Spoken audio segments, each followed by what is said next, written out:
नमस्कार दोस्तों, स्वागत है आपका एक बार फिर से हमारे YouTube चैनल रोजगार 1 में। आज मैं आपको करेंट अफेयर्स पढ़ाऊंगा और अगस्त के लास्ट वीक से 15 सितंबर तक के जो भी महत्वपूर्ण करेंट अफेयर्स हैं वो मैं आपको क्वेश्चन के माध्यम से बताऊंगा।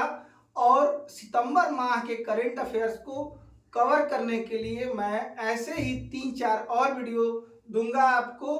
अगर आप इसको ध्यान से देखेंगे तो निश्चित रूप से आप सितंबर महीने का करेंट अफेयर कोई भी हो उसको कवर कर पाएंगे और किसी भी परीक्षा में पूछे जाने वाले प्रश्नों का उत्तर आसानी से दे पाएंगे। तो आइए, आज की क्लास को देखने से पहले आप ये सुनिश्चित कर ले कि आपने चैनल को सब्सक्राइब कर लिया है। अगर आपने चैनल को सब्सक्राइब कर लिया है तो इस वीडियो को शेयर कर दीजिए अपने दोस्तों के साथ और उनसे भी ये निवेदन करिए कि इस चैनल को सब्सक्राइब कर ले। आइए शुरू करते हैं आज की क्लास। आज का पहला क्वेश्चन लिया है मैंने, हुरून इंडिया रिच लिस्ट 2024 के अनुसार कौन सा शहर एशिया की नई अरबपतियों की राजधानी बन गया है। सबसे ज्यादा अरबपति हुरून इंडिया रिच लिस्ट 2024 के अनुसार मुंबई शहर में है। ठीक है, तो आप अगर बात की जाए पहले, दूसरे और तीसरे शहर की, तो पहला शहर तो मुंबई है, ये आप लोग जान चुके हैं। ठीक है, दूसरा शहर जो है जिसमें सबसे ज्यादा अरबपति रहते हैं दिल्ली है और तीसरा शहर हैदराबाद है। ज्यादा इंपॉर्टेंट तीसरा शहर है। क्यों? क्योंकि ये हाल ही में तीसरा सबसे ज्यादा अरबपतियों वाला शहर बना है। इससे पहले बेंगलुरु था, वो तीसरे नंबर पे काबिज था, लेकिन इस बार बेंगलुरु को पीछे छोड़ते हुए हैदराबाद ने तीसरा स्थान लिया है। ठीक है, तो सबसे ज्यादा अरबपति भारत में किस शहर में रहते हैं? तो मुंबई में। अगर इनकी संख्या की बात की जाए तो 386 अरबपति मुंबई में रहते हैं, 217 अरबपति दिल्ली में रहते हैं और हैदराबाद में टोटल 104 अरबपति रहते हैं। ठीक है, तो ये रही हुरून इंडिया रिच लिस्ट 2024 की बात। अब इसमें अगर भारत का सबसे अमीर व्यक्ति पूछा जाए तो आप बताएंगे कि सबसे अमीर व्यक्ति गौतम अडानी है। गौतम अडानी है। ये भी इंपॉर्टेंट इसलिए हो जाता है क्योंकि गौतम अडानी ने मुकेश अंबानी को पीछे छोड़ा है। इससे पहले भारत के सबसे अमीर व्यक्ति इस हुरून इंडिया रिच लिस्ट के अनुसार मुकेश अंबानी थे, लेकिन इस बार मुकेश अंबानी को पीछे छोड़ते हुए गौतम अडानी ने पहले स्थान पे कब्जा किया है। ठीक है, अब बात की जाए कि इसमें कौन सा सेलिब्रिटी है। इस लगभग 300 लोगों की ये लिस्ट है, इसमें कौन सा सेलिब्रिटी है जिसके पास सबसे अधिक पैसा है, मतलब जो सबसे अमीर है। अगर सबसे अमीर सेलिब्रिटी की बात की जाए, एक्टर की बात की जाए, तो शाहरुख खान, याद रखेंगे शाहरुख खान। ठीक है, बॉलीवुड एक्टर हैं जो कि सबसे अमीर सेलिब्रिटी के तौर पे चुने गए हैं। ठीक है, अब इसमें एक और क्वेश्चन जो कि बहुत इंपॉर्टेंट हो जाता है, सबसे युवा अरबपति की अगर बात की जाए भारत में, इसके अनुसार हुरून इंडिया रिच लिस्ट के अनुसार अगर भारत में सबसे युवा अरबपति की बात की जाए, सबसे युवा अरबपति की बात की जाए तो आप नाम रखेंगे याद कैवल्य बोहरा का। कैवल्य बोहरा का ये बंदा 21 साल का है और ये अरबपति है। ठीक है, कैवल्य बोहरा जो है हुरून इंडिया रिच लिस्ट 2024 के अनुसार सबसे युवा अरबपति हैं। इनकी उम्र कितनी है? 21 साल है। दोस्तों, मैं बहुत ज्यादा डीप एक्सप्लेन इसलिए नहीं करूंगा इस सेशन का क्योंकि बहुत ज्यादा लंबा वीडियो हो जाएगा। ठीक है, तो इस बार टू दी फैक्ट बात करेंगे, ज्यादा क्वेश्चन को खींचने का प्रयास नहीं करूंगा। मैं जो करंट अफेयर मैं यहाँ दिया हूं प्रश्न के माध्यम से, आप लोग उसका केवल मतलब उसको नोट करिए और उसको याद करिए, वही काफी होगा। ठीक है, ऐसे 4 वीडियो कम से कम मैं दूंगा सितंबर माह के लिए। ठीक है, चलिए, हाल ही में पाकिस्तानी ईसाई जोसेफ फ्रांसिस नागरिकता संशोधन अधिनियम के तहत नागरिकता पाने वाले किस राज्य के पहले निवासी बने? तो जोसेफ फ्रांसिस को याद रखना है, ये गोवा के पहले नागरिक बने हैं और याद रखेंगे कि ये पाकिस्तानी हैं। ठीक है, जो कि CAA के मदद से।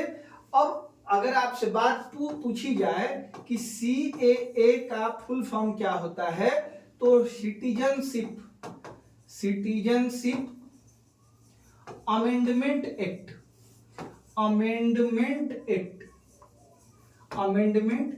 ठीक है। और CAA के माध्यम से किन देशों के नागरिकों को भारत की नागरिकता देने के लिए प्रावधान रखा गया है, तो 3 देशों का नाम आप याद रखेंगे, अफगानिस्तान, ठीक है, पाकिस्तान और बांग्लादेश। इन्हीं 3 देशों के नागरिकों को भारत में CAA के तहत नागरिकता देने का प्रावधान रखा गया है, ठीक है। तो 3 देश आपको याद रखना है। 6 धर्म के लोगों को, धर्म मतलब एक तो हो सकते हैं हिंदू, फिर हो सकते हैं सिख, फिर ईसाई, ठीक है, बौद्ध, पारसी और जैन।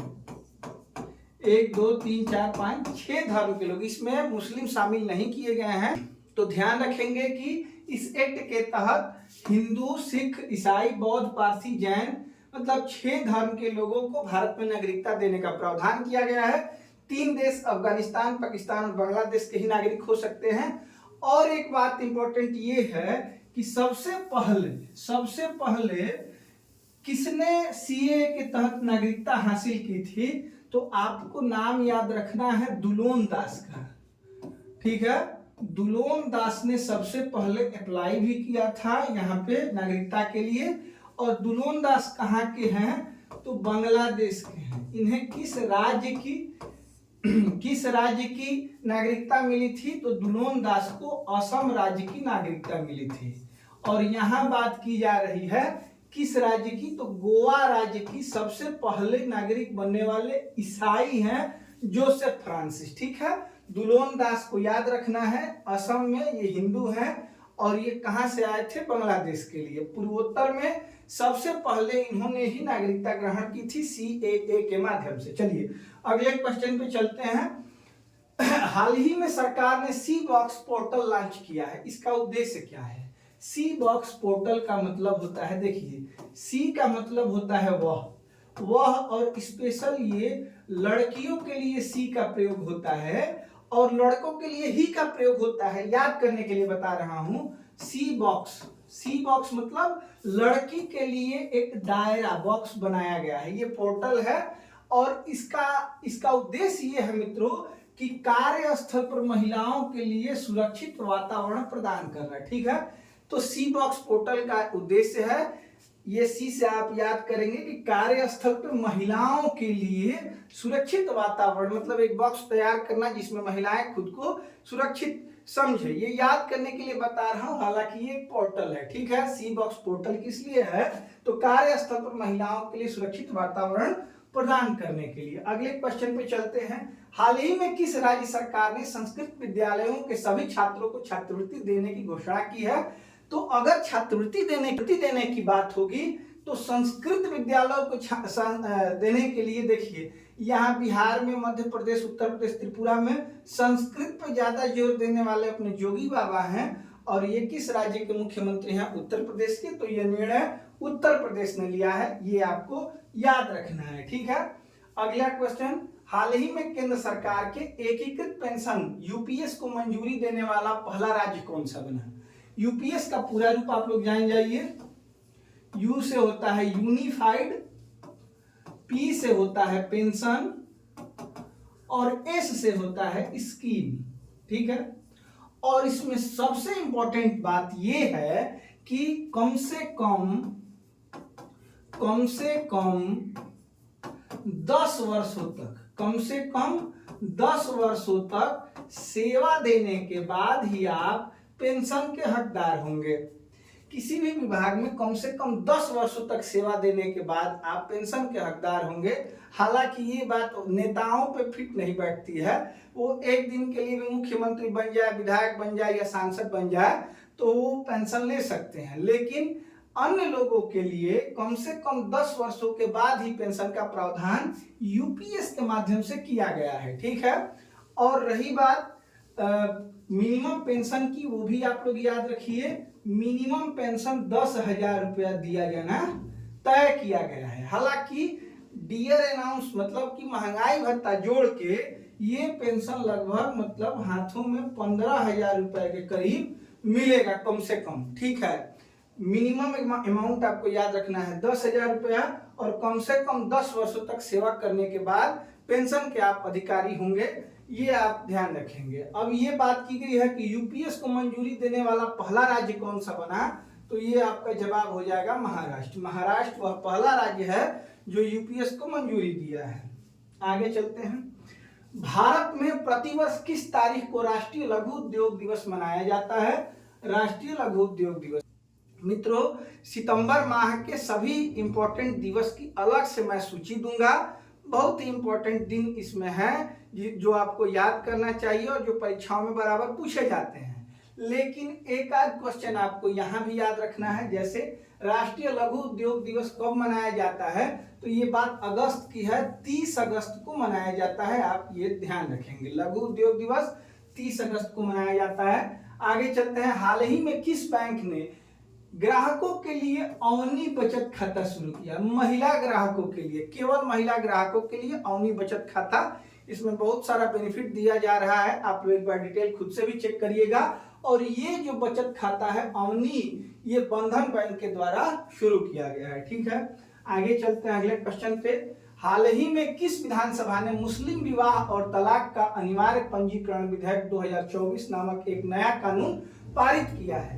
कहने का मतलब है कि मुस्लिमों के द्वारा जो पहले तलाक तलाक तलाक कह के तलाक दे दिया जाता था, जिसका ना कोई लेखा जोखा होता था, ना शादी का कोई लेखा जोखा होता था, इसको बंद करने के लिए सबसे ज्यादा सख्त जो मुस्लिमों के प्रति सरकार है, असम सरकार, हेमंत बिस्वा शर्मा की सरकार है, ये एक अनिवार्य रूप से रजिस्ट्रेशन कराने के लिए कानून पारित की है कि अगर आप तलाक देंगे तो उसका रजिस्ट्रेशन होगा कि आपने इसको तलाक दिया है।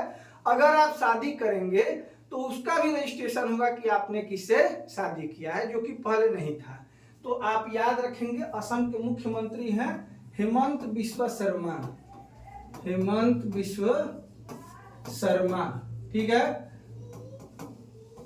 थोड़ा सा मुस्लिमों के प्रति इनका रुख कड़ा है, ये आपको ध्यान रखना है। और हेमंत बिस्वा शर्मा की सरकार ने, असम सरकार ने ही ये कानून पारित किया। ये मैं इसलिए जिक्र कर रहा हूं ताकि आप लोग याद रख सके। ठीक है, आगे का क्वेश्चन चलते हैं, देखते हैं। हाल ही में राष्ट्रीय खेल दिवस पर सेवानिवृत्त खिलाड़ी सशक्तिकरण प्रशिक्षण, रिसेट बोला जाता है इसको, मतलब रिटायर खिलाड़ी के लिए कार्यक्रम का शुभारंभ नई दिल्ली में किस मंत्रालय के द्वारा किया गया? बहुत ही आसान क्वेश्चन है, क्योंकि ये खेल का मामला है तो युवा मामले और खेल मंत्रालय के द्वारा ही किया जाएगा। ठीक है, अब इसमें क्या और देखने लायक है, तो राष्ट्रीय खेल दिवस कब मनाया जाता है?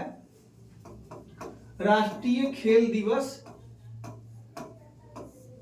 29 अगस्त को मनाया जाता है, याद रखेंगे।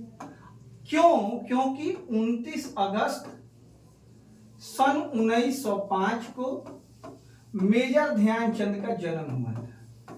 मेजर ध्यानचंद का जन्म हुआ था। ये हॉकी के बहुत प्रसिद्ध खिलाड़ी हैं। मेजर ध्यानचंद की जन्म तिथि है, ठीक है, डेट ऑफ बर्थ है कब? 29 अगस्त 1905 को। और इन्हीं के याद में भारत में खेल दिवस मनाया जाता है। मेजर ध्यानचंद को हॉकी का जादूगर भी कहा जाता था। ठीक है, और इनका जन्म इलाहाबाद में हुआ था, ये आपको याद रखना है। परीक्षा में एक बार पूछ चुका है कि मेजर ध्यानचंद का जन्म किस शहर में हुआ था, याद रखेंगे, इलाहाबाद में। हॉकी का जादूगर कहा जाता है। और इन्हीं की याद में राष्ट्रीय खेल दिवस मनाया जाता है। रिसेट कार्यक्रम का शुरुआत युवा मामले और खेल मंत्रालय के द्वारा की गई है। ठीक है, आगे चलते हैं। हाल ही में केंद्रीय पर्यावरण, वन एवं जलवायु परिवर्तन राज्य मंत्री ने एसोचैम पर्यावरण एवं कार्बन सम्मेलन का उद्घाटन कहाँ किया? एसोचैम, याद रखेंगे, एसोचैम पर्यावरण एवं कार्बन सम्मेलन का उद्घाटन कहाँ किया है? तो इसका सही जवाब होगा नई दिल्ली में। सी ऑप्शन आपको याद रखना है, ठीक है। चलते हैं अगले क्वेश्चन पे। दिया गया कि 31 अगस्त 2024 को किस देश के सर्वोच्च न्यायालय ने, मतलब सुप्रीम कोर्ट ने, प्रसिद्ध सोशल मीडिया प्लेटफॉर्म एक्स, जो कि पुराना नाम है इसका ट्विटर और नया नाम एक्स रखा गया है, को अपने देश में निलंबित करने का आदेश दिया है। तो ये फैसला लिया है ब्राजील की सरकार ने, ठीक है। किस सरकार में ट्विटर को निलंबित किया गया है या एक्स को निलंबित किया गया है, तो याद रखेंगे ब्राजील में। हाल ही में मिली एक जानकारी के अनुसार किस राज्य में कुल न्यायिक अधिकारियों में से 72% महिलाएं हैं। 72% महिलाएं न्यायिक अधिकारी हैं, ये ध्यान रखना है। न्यायिक अधिकारी का मतलब है कि जुडिशियल से जुड़ी हुई अधिकारी 72% हैं। आपको क्या लगता है इसमें कौन सा ऑप्शन होना चाहिए? तो महिलाओं को सबसे ज्यादा अवसर देने वाला राज्य केरल है। केरल आपको ध्यान में रखना है, पढ़ा लिखा शिक्षित राज्य है। 72% महिलाएं यहाँ न्यायिक सेवा से जुड़ी हुई हैं, ठीक है। आगे चलते हैं। हाल ही में प्रधानमंत्री नरेंद्र मोदी ने कहा बधावन बंदरगाह की आधारशिला रखी। तो बधावन बंदरगाह कहाँ है ये आपसे पूछा जा सकता है। इसका सही जवाब होगा महाराष्ट्र में, ठीक है। और इसकी आधारशिला किसके द्वारा रखी गई है? तो प्रधानमंत्री नरेंद्र मोदी के द्वारा, ये भी आपको ध्यान रखना है। चलिए अगले क्वेश्चन पे चलते हैं। मित्रों, मैं ज्यादा इसलिए डिटेल नहीं बता रहा हूं क्योंकि ये वीडियो बहुत लंबा हो जाएगा। तो आप जितना पढ़िए उसको याद करिए, ये आपके ध्यान में होना चाहिए। ज्यादा पढ़े ये महत्वपूर्ण नहीं है, महत्वपूर्ण ये है कि जो पढ़े वो याद हो जाए आपको, ठीक है। तो संतोष कीजिए, थोड़े से क्वेश्चन से 50 क्वेश्चन 60 क्वेश्चन इससे बनेंगे। आप 50 क्वेश्चन को तैयार करिए। अगले वीडियो में मैं फिर 50 क्वेश्चन लेके आऊंगा और उसको एक्सप्लेन करके 60-70 में कन्वर्ट कर दूंगा। इस तरीके से आपके 400-300 क्वेश्चन हो जाएंगे 4-5 वीडियो के माध्यम से, और आपके 1 महीने का करंट अफेयर बिल्कुल तैयार हो जाएगा, ठीक है।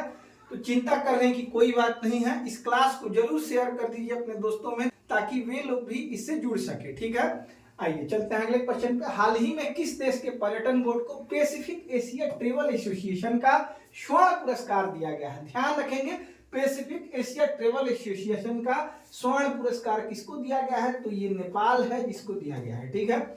आगे चलते हैं अगले क्वेश्चन पे। तो आइए देखते हैं अगला क्वेश्चन। दिया गया है कि हाल ही में किस देश ने भारतीय दूतावास को सिख धर्म के पवित्र ग्रंथ गुरु ग्रंथ साहिब की 2 प्रतियां लौटा दी है? तो इसका सही जवाब होगा कतर। कतर ने गुरु ग्रंथ साहब की, मतलब एक ग्रंथ है, इसकी 2 प्रतियां वापस कर दी है। ये ध्यान रखना है, ये एक इस्लामिक देश है और ये सिखों का धार्मिक ग्रंथ है, ठीक है। अब थोड़ा सा इसके बारे में देख लेते हैं। गुरु ग्रंथ साहब की बात की जाए, गुरु ग्रंथ साहिब का संकलन किसने किया था? अगर पूछा जाए कि इसका संकलन किसने किया था, तो ये अर्जुन देव याद रखेंगे। गुरु अर्जुन देव, जो कि सिखों के 5वें गुरु थे, ठीक है। तो 10 महत्वपूर्ण गुरु हुए हैं इनके, प्रसिद्ध गुरु। सबसे पहले बात की जाए कि सिख धर्म की स्थापना, ये पंथ है, सिख पंथ की स्थापना किसके द्वारा की गई थी? तो गुरु नानक जी के द्वारा, ठीक है। और ये 10वें गुरु के बारे में पूछा जाता है कि सिखों के 10वें गुरु कौन थे, मतलब अंतिम ही थे। तो याद रखना है गुरु गोविंद सिंह, ठीक है। गुरु गोविंद सिंह याद रखना है, गुरु गोविंद सिंह, ठीक है। और गुरु ग्रंथ साहिब का संकलन किसने किया था? तो अर्जुन देव। संकलन का मतलब होता है किसी अन्य धर्म की भी अच्छी बातें खुद के पवित्र ग्रंथ में शामिल करना संकलन कहलाता है, ठीक है। तो इसका संकलन किया था गुरु अर्जुन देव ने, जो कि सिखों के 5वें गुरु थे। ये सिख धर्म की स्थापना गुरु नानक के द्वारा की गई थी। सिख धर्म के 10वें गुरु गुरु गोविंद सिंह थे, ये आपको ध्यान रखना है। और अगर ये पूछा जाए कि गुरु ग्रंथ साहिब का संकलन कब किया गया था, तो 1604 ईस्वी आप याद रखेंगे। 1604 ईस्वी में इसका संकलन किया गया था। और इसकी 2 प्रतियां कतर के द्वारा वापस कर दी गई है, कतर के वापस कर दी गई है, याद रखेंगे। याद रखने के लिए मैं बता दूं, गुरु ग्रंथ साहिब को कतर मतलब काट के कतर ने वापस कर दी है, इससे आपको याद रहेगा, ठीक है।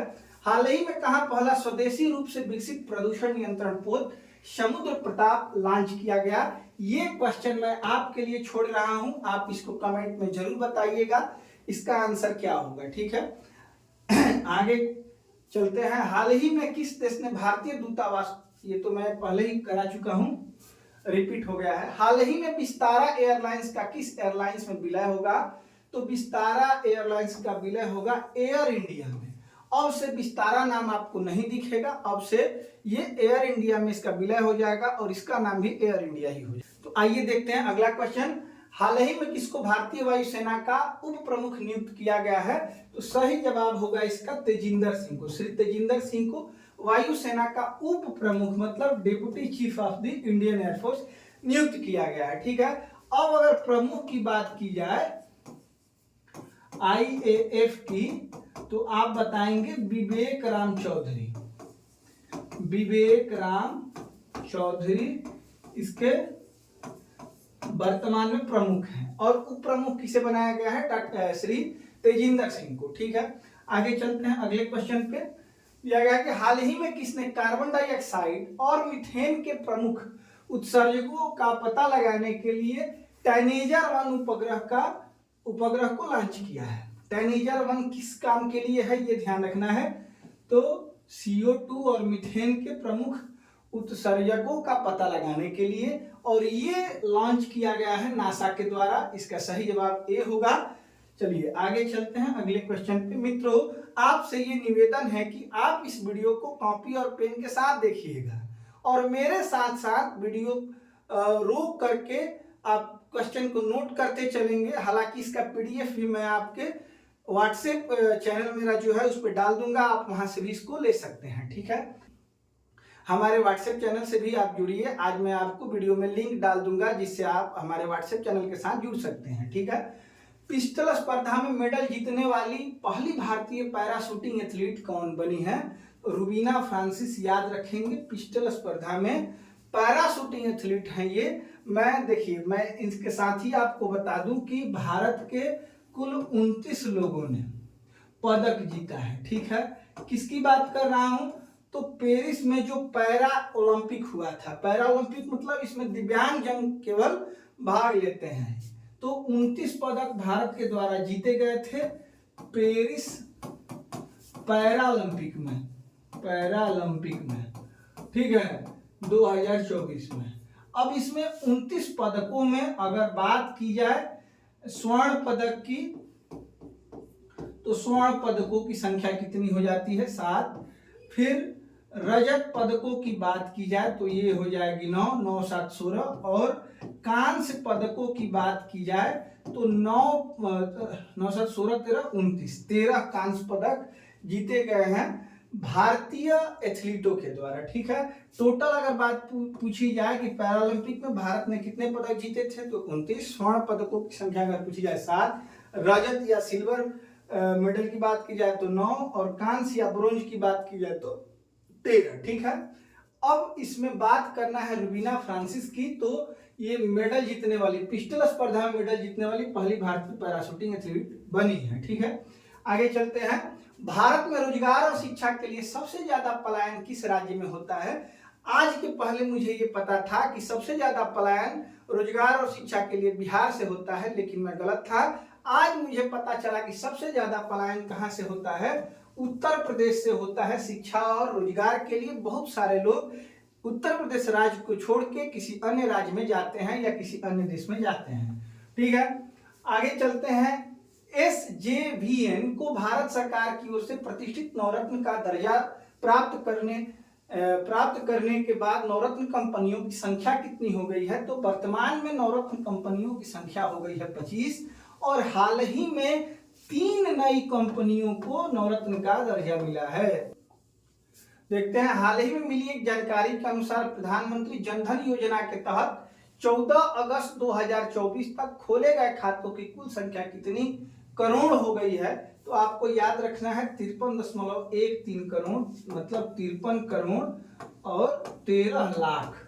ठीक है, ये इसलिए डेटा अभी आया है क्योंकि 2024 में 10 साल पूरे हुए हैं जनधन योजना के, ठीक है। मतलब कि इसकी शुरुआत कब की गई थी? 2014 में, ये आपको याद रखना है। प्रधानमंत्री जनधन योजना की शुरुआत 2014 में की गई थी। 53 करोड़ 13 लाख खाते अभी तक इसके माध्यम से खुल चुके हैं। हाल ही में दुष्कर्म व हत्या के मामले में दोषियों के लिए 10 दिनों में मृत्यु दंड की सजा का प्रावधान करने वाला अपराजिता विधेयक किस राज्य सरकार द्वारा पारित किया गया है?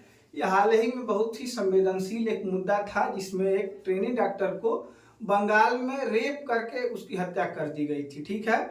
इस पे जनता ने पुरजोर विरोध किया। हल्ला होने के बाद सरकार थोड़ा सा चेती है और इसमें ममता बनर्जी की सरकार पश्चिम बंगाल में एक विधेयक पारित की है जिसका नाम अपराजिता विधेयक है। इसको जरूर याद रखिएगा, ये मोस्ट इंपॉर्टेंट क्वेश्चन है, अगली परीक्षा में छपना चाहिए, ठीक है। तो अपराजिता विधेयक को पास करने वाला कौन सा राज्य है? पश्चिम बंगाल। इसके तहत 10 दिनों में मृत्यु दंड की सजा का प्रावधान है और ये किसके लिए है? तो दुष्कर्म व हत्या के लिए है। चलिए आगे चलते हैं, अगला क्वेश्चन देखते हैं। उत्तर प्रदेश सरकार किस शहर में संपूर्णानंद संस्कृत विश्वविद्यालय के मुख्य भवन में वैदिक 3D संग्रहालय का निर्माण करेगी? तो संपूर्णानंद संस्कृत विश्वविद्यालय के मुख्य भवन में वैदिक 3D संग्रहालय का निर्माण वाराणसी में किया जाएगा। तो थोड़ा इस पे ध्यान रखेंगे, उत्तर प्रदेश की परीक्षाओं में ये प्रश्न पूछा जा सकता है। हाल ही में केंद्र सरकार ने अर्थव्यवस्था मतलब इकोनॉमी, एक ई हो गया, और ये पर्यावरण इन्वायरमेंट, और रोजगार का मतलब होता है इन एम्प्लॉयमेंट, ठीक है। अर्थव्यवस्था, पर्यावरण और रोजगार संबंधी जैव प्रौद्योगिकी नीति जारी की है। अब ये बताइए E2 है, E3 है, E4 है, E5 है, कौन सा होना चाहिए? 1 E, 2 E, 3 E, मतलब कि ये बायो E3 प्रोग्राम है जो कि केंद्र सरकार के द्वारा चलाया गया है, ठीक है। तो इसमें 3 ई का प्रयोग हुआ है, आप ध्यान देंगे। सितंबर को किसे, मतलब दिया गया है यहां से, थोड़ा सा इसमें मिस्टेक है। महाराष्ट्र के राज्यपाल द्वारा 1 सितंबर को किसे संगीत कला विभूषण लाइफ टाइम अचीवमेंट पुरस्कार से सम्मानित किया गया? तो ये याद रखना है, शेषमपट्टी शिवलिंगम को लाइफ टाइम अचीवमेंट पुरस्कार। देखिए आपको शिवलिंग याद रखना है और शिवलिंग को संगीत कला विभूषण लाइफ टाइम अचीवमेंट पुरस्कार महाराष्ट्र के राज्यपाल के द्वारा दिया गया है। तो शिवलिंगम याद रखेंगे, शेषमपट्टी शिवलिंगम। हाल ही में अरब सागर में आए चक्रवात को असना नाम किसने दिया है?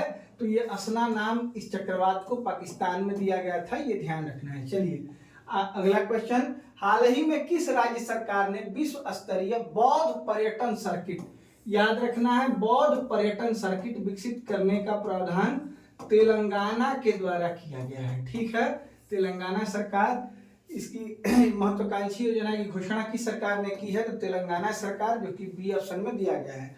बौद्ध पर्यटन सर्किट का विकास करने की परियोजना किस राज्य की है? तो आप याद रखेंगे तेलंगाना की। चलिए अगला क्वेश्चन देखते हैं। हाल ही में कहा बिल्डिंग अप्रूवल की प्रक्रिया को सरल और तेज बनाने के लिए, देखिए ये आपको इंपॉर्टेंट है, याद रखना है, नाम्बिके नक्शे, ठीक है। ये कौन सी परियोजना है? तो बिल्डिंग अप्रूवल प्रक्रिया को तेज बनाने के लिए ये बेंगलुरु के द्वारा ये योजना शुरू की गई है, ठीक है। तो आगे चलते हैं। भारत सरकार के डिजिटल कृषि मिशन का लक्ष्य किस वर्ष तक भारत में एक मजबूत और टिकाऊ कृषि प्रणाली बनाना है? तो आप ध्यान रखेंगे 2047 तक ये लक्ष्य रखा गया है कि भारत में एक मजबूत और टिकाऊ कृषि प्रणाली का निर्माण किया जाए। 2047 याद करना है। इसको याद करने के लिए आप याद रखेंगे कि कृषि में भी सक्षम बनने के लिए हमको 100 साल इंतजार करना पड़ा देश की आज़ादी के बाद, मतलब 1947 में देश आज़ाद हुआ था और इसके लिए लक्ष्य रखा गया है कब? तो 2047 का, ठीक है। अब आइए देखते हैं इस क्वेश्चन को। हाल ही में राष्ट्रपति द्रौपदी मुर्मू ने भारत के किस क्रम के विधि आयोग के गठन को मंजूरी दी है? तो अभी हाल ही में 23वें विधि आयोग का गठन। अब ये जानते हैं कि विधि आयोग का कार्यकाल कितने दिनों का होता है? 3 साल का, मतलब 2024 से 2027 तक। अभी इसके अध्यक्ष के रूप में किसी को नियुक्त नहीं किया गया है। जैसे ही इनकी नियुक्ति होगी विधि आयोग के अध्यक्ष की, तो हम आपके पास इसकी सूचना भी जरूर लेकर आएंगे। ठीक है, आगे चलते हैं अगले क्वेश्चन पे। हाल ही में भारत में सार्वजनिक क्षेत्र की कितने प्रमुख कंपनियों को भारत सरकार द्वारा प्रतिष्ठित नवरत्न का दर्जा दिया गया है? तो इसका सही जवाब होगा 3 कंपनियों को नवरत्न का दर्जा दिया गया है। ठीक है, ये मैं पहले भी बता चुका हूं आपको। अगस्त 2024 में कुल जीएसटी संग्रह बढ़कर, अब ये याद रखना है कि 2024 में जो डेटा है 1.75 लाख करोड़ रुपए का जीएसटी संग्रह हुआ है। पिछले वर्ष के तुलना में ये कितने % अधिक है? अगर आपसे पूछा जाए तो आप बताएंगे कि पिछले वर्ष की तुलना में ये 10% अधिक है। ठीक है, आगे चलते हैं। प्रधानमंत्री नरेंद्र मोदी ने 6 सितंबर 2024 को किस शहर से जल संचय जन भागीदारी पहल की शुरुआत की? तो ये शुरुआत जल संचय जन भागीदारी की शुरुआत सूरत से की गई। ठीक है, ये पीएम के द्वारा की गई, मतलब नरेंद्र मोदी जी के द्वारा। इसका ऑप्शन बी होगा सूरत। आगे चलते हैं अगले क्वेश्चन पे। हाल ही में किस राज्य सरकार ने पुलिस बल में 33% नौकरियों को महिलाओं के लिए आरक्षित करने का निर्णय लिया? जहां की महिलाएं बहुत पीछे थी, राजस्थान में पर्दा प्रथा बहुत चरम पे था। यहाँ पे 33% महिलाओं को पुलिस बल में आरक्षण देने की घोषणा की गई है। ठीक है, सबसे पहले अगर किसी राज्य ने 50% आरक्षण महिलाओं को दिया है तो कौन सा राज्य है ये आपको याद रखना है, वो राज्य है बिहार। तो बिहार में इसीलिए शिक्षिकाएं बहुत हैं, बहुत सारी महिलाएं आरक्षण का लाभ ले रही हैं। अगर कोई महिला है जो कि तैयारी में लगी है तो उसको बिहार पर ही फोकस करना चाहिए, क्योंकि बिहार में नौकरियों की बहार है, उत्तर प्रदेश में नौकरियों का सुखार है। एक ही परीक्षा कई सालों से चलती आ रही है और इसका रिजल्ट कब आएगा कोई ठीक ठिकाना यहाँ पे नहीं है।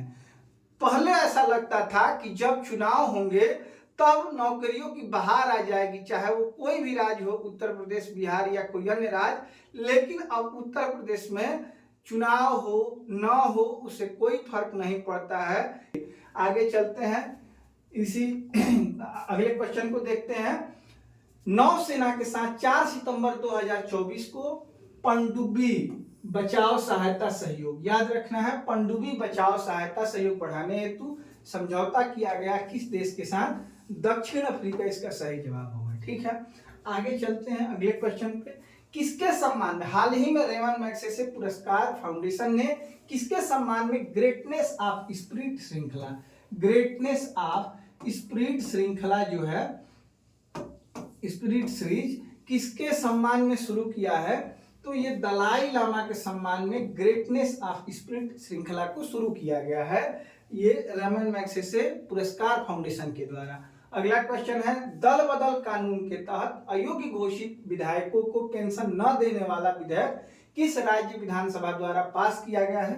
देखिए, दल बदल का मतलब होता है कि किसी अन्य पार्टी से जीतकर जब समर्थन करने की बात आए मुख्यमंत्री बनाने के लिए, तो आप किसी और पार्टी में चले जाएं अपनी पार्टी को छोड़ के, तो इसको दल बदल कहते हैं। दल बदल संबंधी प्रावधान किस अनुसूची में है? तो आप याद रखेंगे 10वीं अनुसूची में ये प्रावधान दिया गया है। ये भी परीक्षा में बहुत बार पूछा गया है। दल बदल संबंधी कानून किस अनुसूची में वर्णित है? 10वीं अनुसूची में, मतलब 10th शेड्यूल में। अब इसमें एक राज्य ने नया कानून ये बनाया है कि जो व्यक्ति दल बदल कानून में ये था कि अगर कोई व्यक्ति दल को बदल लेगा, मतलब पहले जिस पार्टी से जीता है अगर उस दल को बदल लेता है तो उसकी सदस्यता रद्द कर दी जाती थी।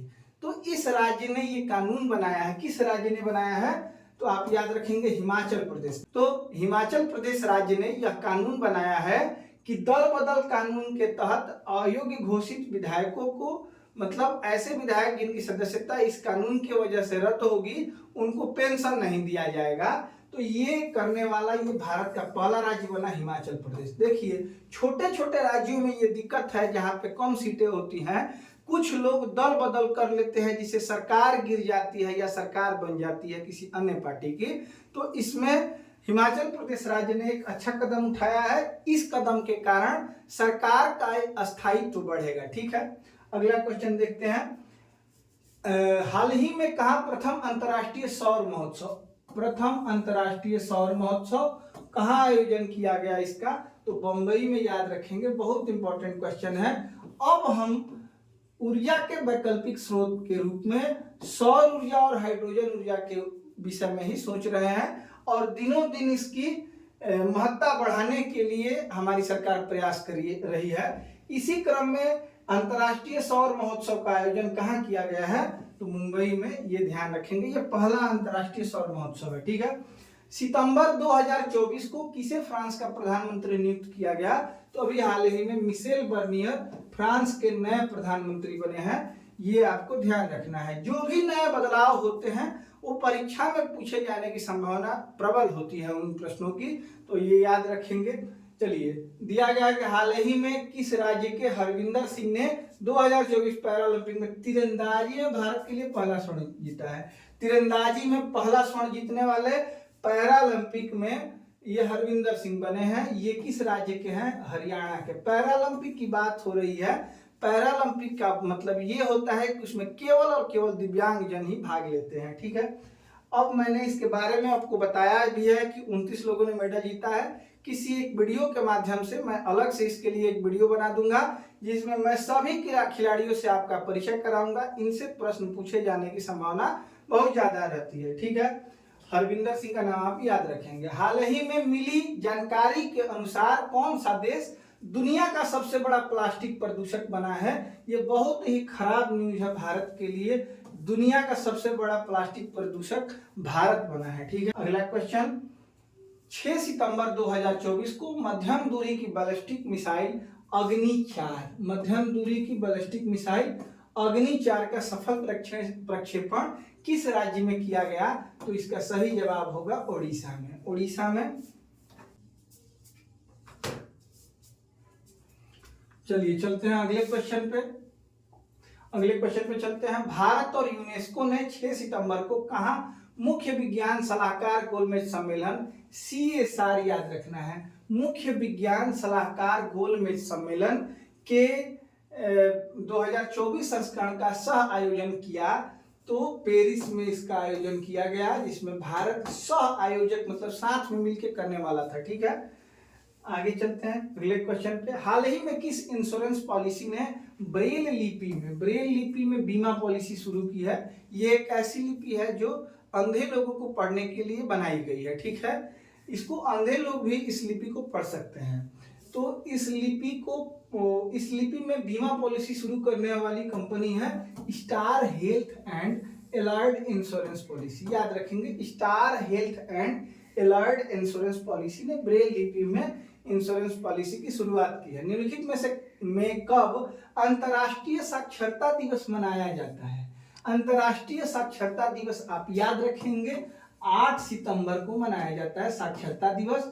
अब शिक्षक दिवस की अगर बात की जाए तो ये सभी को पता होगा, शिक्षक दिवस, राष्ट्रीय शिक्षक दिवस 5 सितंबर को मनाया जाता है। ठीक है, दोनों आपको याद रखना है।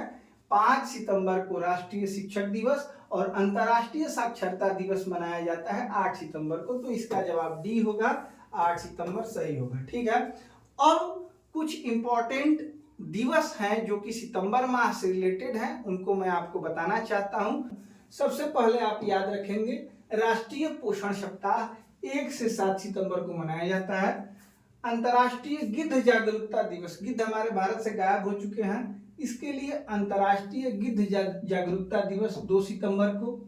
विश्व नारियल दिवस 2 सितंबर को। देखिए, आपको याद रखना है कि नारियल के पेड़ पे गिद्ध बैठे हैं, तो नारियल और गिद्ध याद रखिएगा।